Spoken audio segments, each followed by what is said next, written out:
Bonjour à tous, mesdames et messieurs les vice-présidents, mes chers collègues. Je souhaite tout d'abord excuser un certain nombre de nos collègues. Madame Laurence Robert-Dehaut a donné le pouvoir à M. Combonne. M. Jean-Michel Feuillet, qui est absent, qui n'a pas donné de procuration. Et M. Combonne, qui aura quelques minutes de retard, qui va nous rejoindre.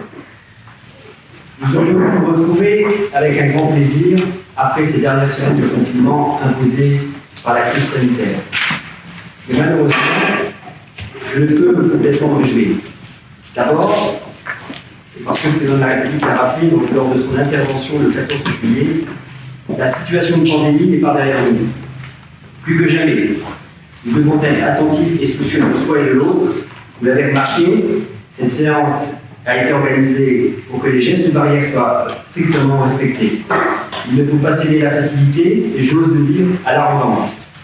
Ce virus ne se soucie pas de notre origine sociale, de notre intelligence, de notre couleur de peau ou de notre genre.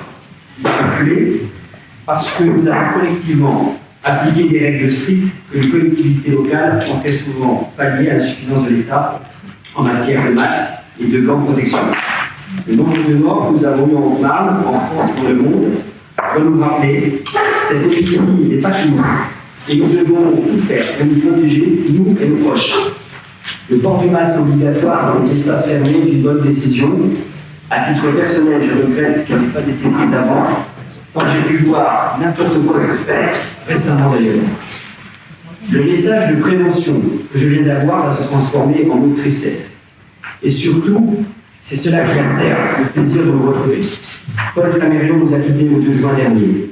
Lors de notre dernière séance en visioconférence, je vous avais dit que nous nous rendrions un dernier hommage dès que possible. Avant de vous demander d'observer une minute de silence, je vais laisser la parole à Catherine Chasseur-Dumont qui va nous dire un mot. Voilà, je voulais simplement vous dire combien je suis effondrée depuis le départ de Paul. Ça marche ? Oui.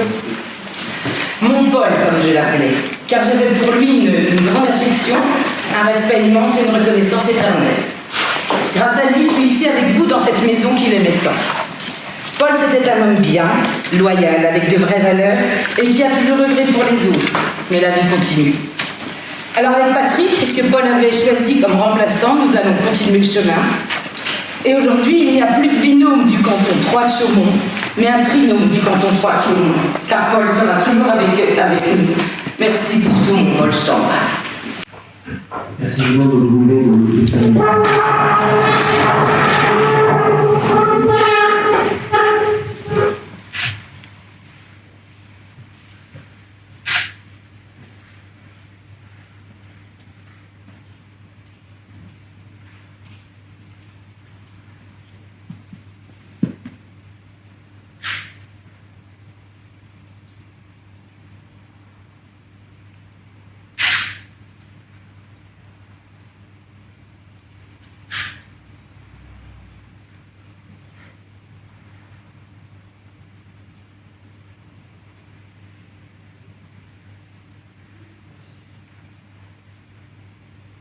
Je vous remercie.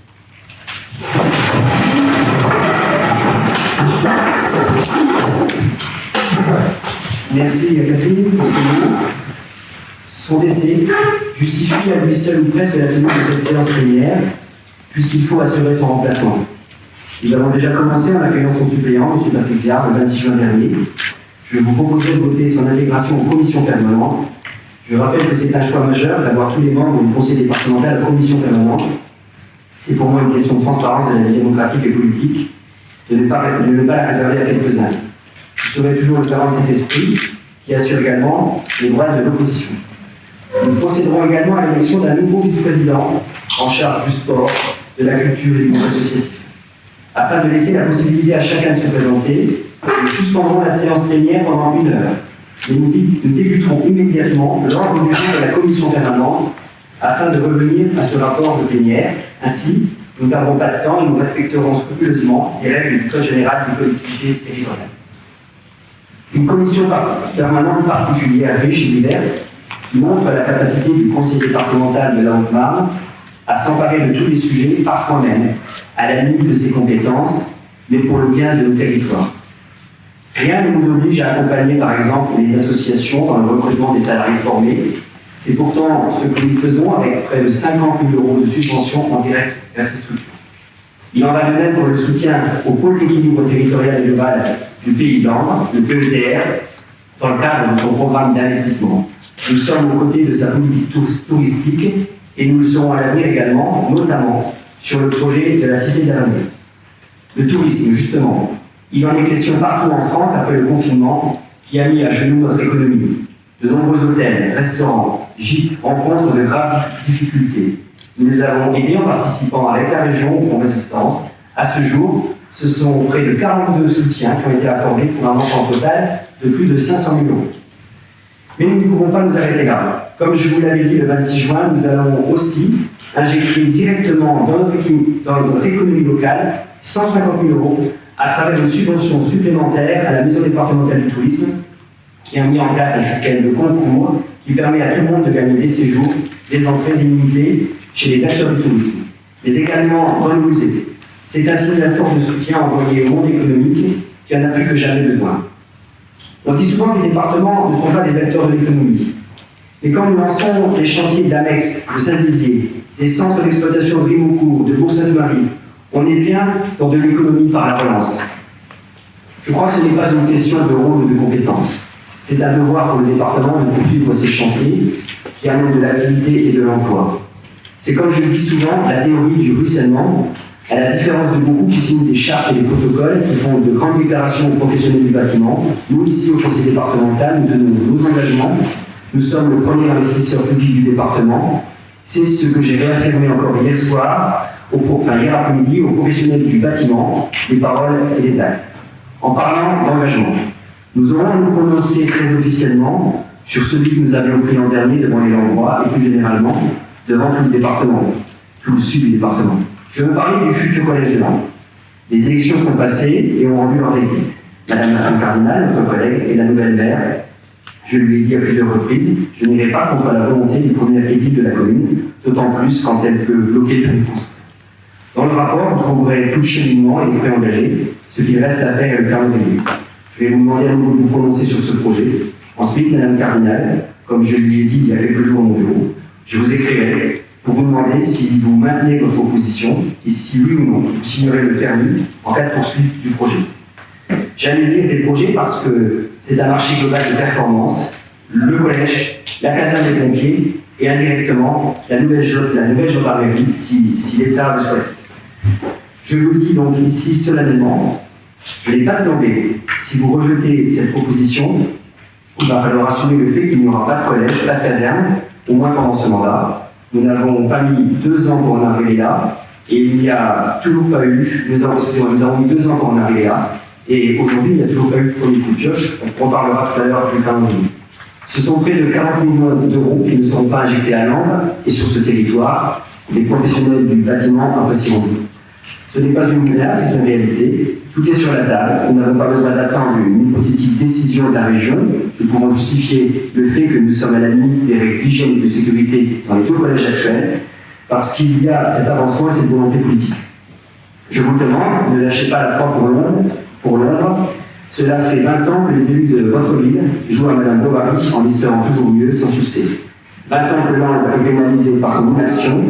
Nous ne serons peut-être pas là dans 20 ans, mais j'espère que je n'aurai pas à lire un article, un billet d'humeur, qui dira que cela n'a toujours pas bougé.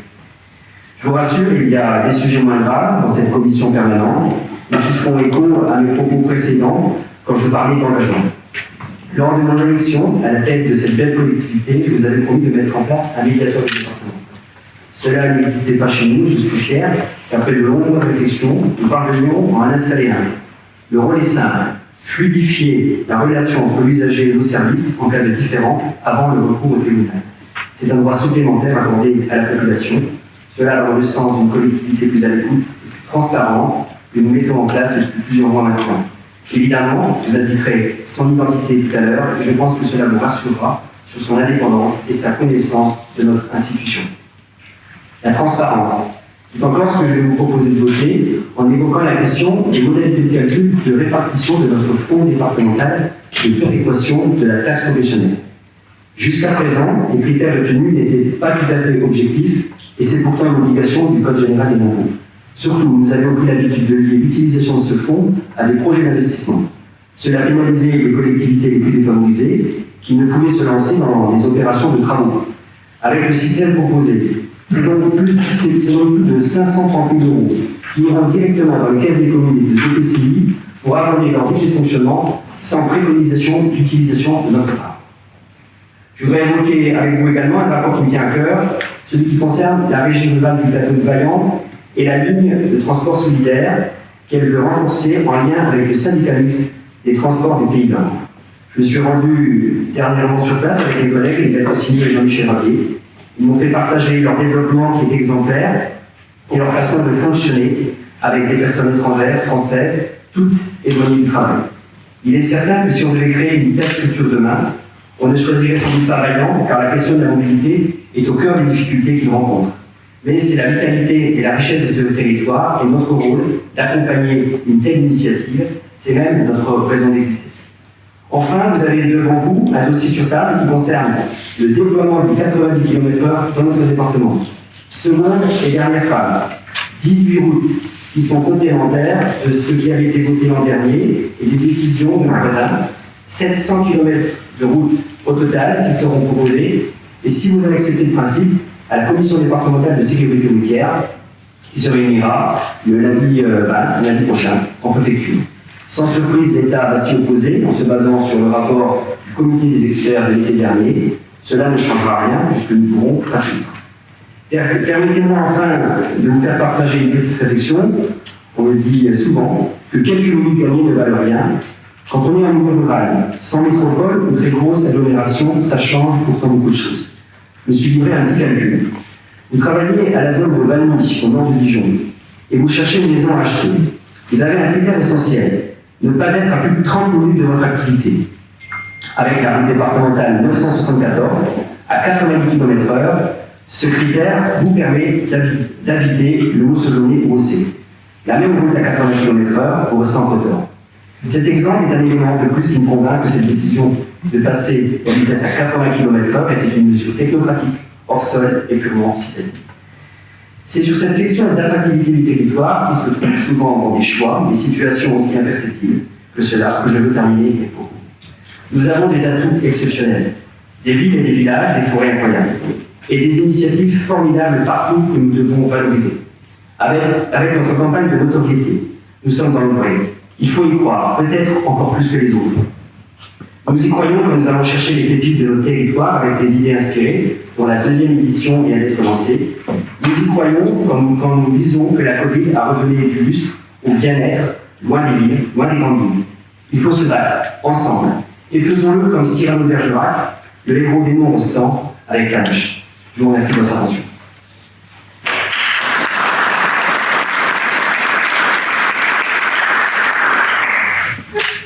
Qui veut intervenir? Oui, monsieur Papis. Merci, Monsieur le Président. Ce sera très court. Donc, l'ordre du jour assez court de cette séance plénière ne prête pas à des commentaires particuliers, tout comme l'ordre du jour qui sera plus chargé de la commission permanente qui suivra, à une exception près que vous avez évoquée, le point numéro 16 visant la construction d'un collège unique et d'un centre de secours à Langres sur l'ancien site industriel militaire de la BS9. Nous y reviendrons beaucoup plus en détail quand ce point sera traité en commission permanente, tout en vous remerciant, Monsieur le Président, de nous avoir reçus mercredi dernier. Nous eussions préféré voir la raison l'emporter avec la décision d'ajourner ce point pour la partie collège, pour la partie caserne des pompiers.